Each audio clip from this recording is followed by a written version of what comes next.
Welcome to one of a series of videos that George and I are delivering around stock management. It's again a huge topic, but we managed to whittle it down to about 5.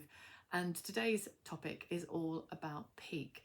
And I don't necessarily mean Christmas. There are a number of peaks in the year, all depends upon your assortment. So we could be talking about Black Friday, we could be talking about back to school. If you're in Scotland, that's even earlier than it is here.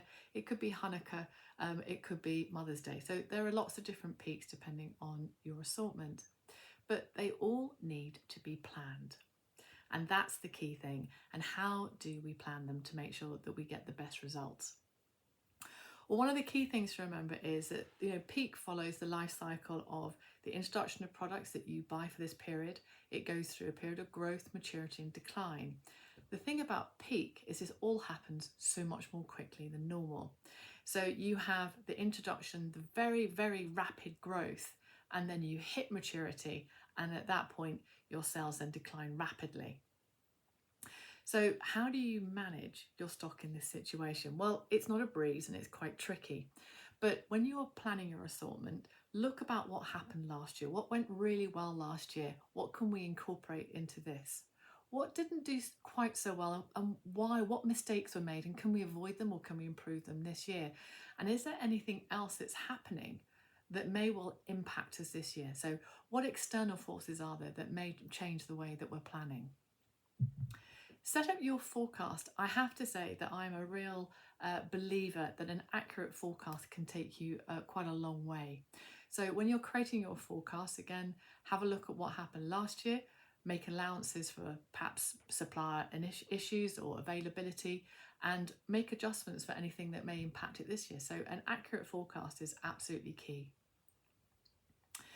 Make sure that you raise your orders. Make your orders well in advance. Make sure you've got them out there, that they're, if need be, they're even booked into the DC, especially if booking dates can be really quite restricted. And I know from my past experience that can be a challenge.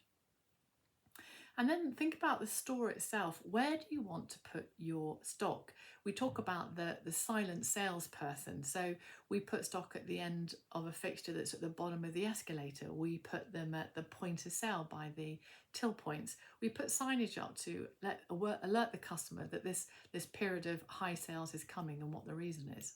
So again, getting that interaction in place is key. Also, talk to your sales guys. Is there a specific way that you want your stock to be laid out, and they need to make sure it's laid out in that way? Is there additional knowledge that they need to know? Do you need to make sure you've embedded it and given them the information they need up front?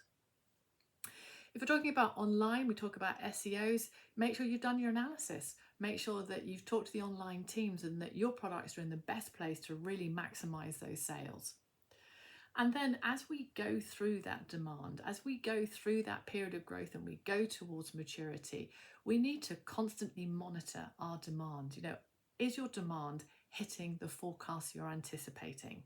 If it is, that's great. If it's exceeding it, what are we going to do? Can we bring in more stock? Can we find replacements? What are the alternatives that we can do as our forecast is beaten and exceeded, which is great. But what's the opposite side of that? If we're not hitting forecasts, what do we need to do? Do we need to be sort of managing our stocks back? Do we need to check that stock is in the right location? Do we have it in the right branches? Are some branches selling it really well and some less? Perhaps we need to do some consolidation.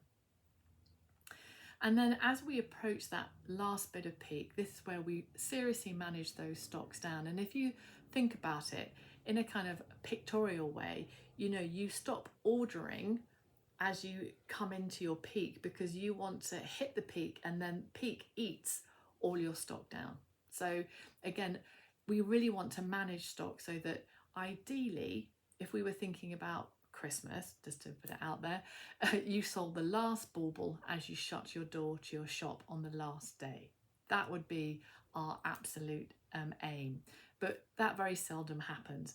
So assuming that after our peak period we actually have excess stock, what is your exit strategy? Have we thought about doing markdowns? Do we do markdowns actually on that last few days of that peak period, do we actually put markdowns through to sell through so that we end up with nothing left at the end of the day? Do we want to sell through a third party? Do you want to keep it for next year? Again, the options are out there. And then, at the very end, once we've done all of this, then we need to kind of do a lessons learned. And this is so important because you use this for next year. So what went well? What didn't do well? What would I like to do differently next time? And then you can have all this information ready for next year. And you know what? It comes around so quickly, you'll be ready to start again almost immediately. Because in my experience, just as you finish one peak, you start going into another. So I hope you found that useful. It is a topic I could probably speak about for many, many moons. If you'd like to know more and like to talk about it more, please just drop us a line either through our website or through LinkedIn. We'd love to talk more. Thank you.